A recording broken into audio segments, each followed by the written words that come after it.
Que la paix de Christ soit avec vous, mes bien-aimés dans le Seigneur.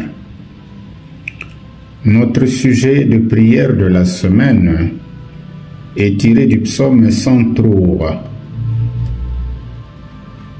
que nous avions intitulé « Que tout mon être loue le Seigneur ».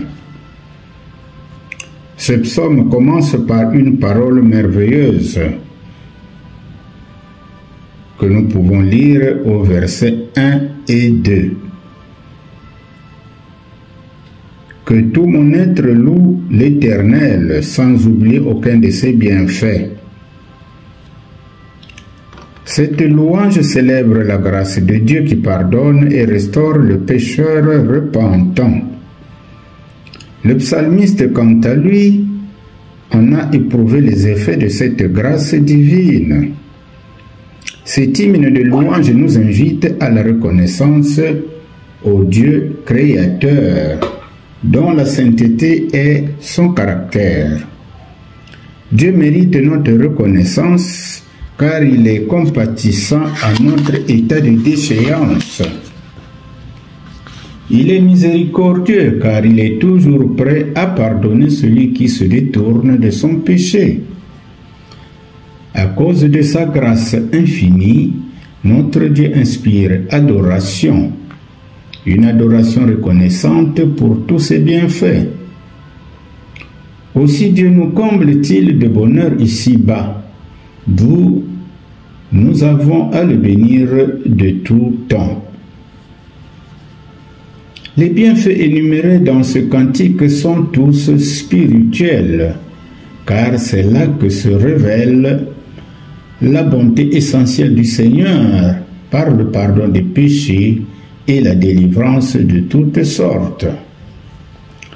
Ce cantique est une proclamation de la grâce divine dans toute sa richesse, car le message qu'il contient a le germe de l'Évangile, la bonne nouvelle incarnée par le salut en Jésus-Christ. Ce message est donc un évangile anticipé qui trouve sa racine dans la vision de Moïse en Horeb, ce que nous pouvons lire en Exode chapitre 34 versets 5 à 7. Le psalmiste en éprouve lui-même les effets de cette grâce qu'il voit présider aux origines et à l'histoire de son peuple. Il la contemple. L'homme passe, mais la grâce subsiste à toujours. L'univers tout entier ne vit que par la grâce. Aussi le psalmiste invite-t-il tous les êtres créés à se joindre à lui pour bénir le Seigneur, c'est-à-dire à ouvrir notre cœur à l'adoration reconnaissante pour tous les bienfaits de notre Dieu. De manière succincte, nous pouvons structurer le psaume en 2 points. Le premier point, les versets 1 à 19.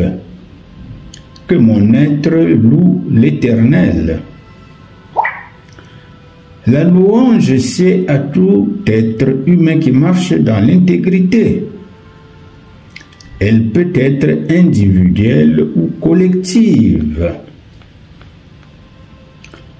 Deuxième point, les versets 20 à 22. Que les créatures célestes et toutes les autres louent l'Éternel. Toutes les créatures sont invitées à louer Dieu créateur.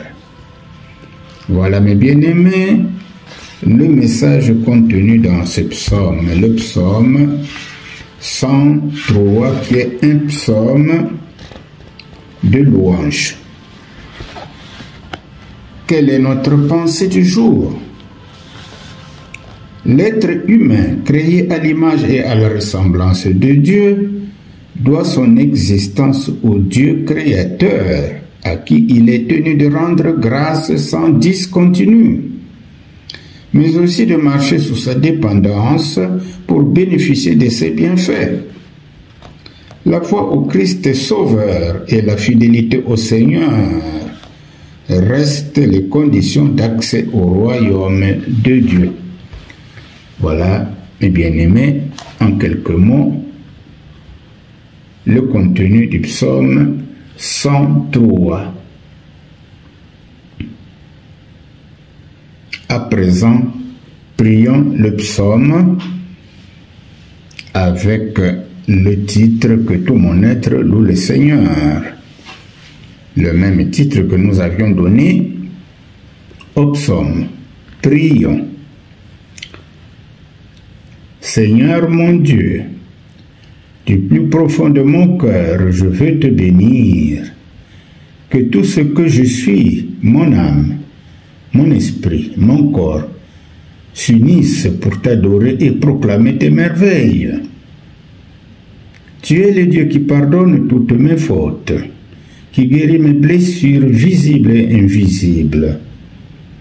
Tu relèves ma vie de la poussière et tu la couronnes de ta grâce et de ta compassion. Tu remplis mes jours de biens et tu renouvelles mes forces comme l'aigle. Tu es lent à la colère, riche en amour, plein de tendresse et de fidélité. Tu n'as pas agi envers moi selon mes péchés, ni selon mes fautes. Tu ne m'as pas puni. Aussi loin que l'Orient est de l'Occident, tu éloignes de moi mes transgressions. Comme un père aime ses enfants, ainsi tu me fais grâce et tu me portes avec bonté. Ta fidélité dure à jamais et ta justice s'étend sur les générations. Alors oui, Seigneur, que tout mon être te loue, dans la joie, dans la paix, dans la reconnaissance.